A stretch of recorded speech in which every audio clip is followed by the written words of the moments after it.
खरं तर तुम्ही आता एकत्रित आलेले आहात. थोडासा भावनिक प्रश्न विचारते. घरी देखील ज्यावेळी ह्या गोष्टी कळल्या होत्या, की आता एकत्र केवळ कुटुंब म्हणून यायचं नाही, तर एकत्रित निवडणुका लढायच्या. काय नेमकी भावना होती?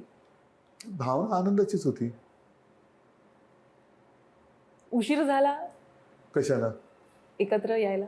असं काही नाही. आपण म्हणतो ना, देर आहे लेकिन अंधेर नाही.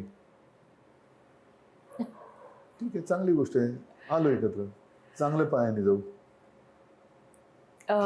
कालची जी सभा होती त्याच्यामध्ये आदित्य ठाकरे यांचं भाषण मात्र फार गाजलं.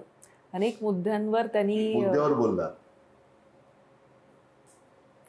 तसं म्हणजे मला अभिमान आहे नक्कीच, की तो म्हणजे मी अजून त्याचं भाषण ऐकलं नाही, कारण मी आणि राज एकत्र येत होतो तेव्हा.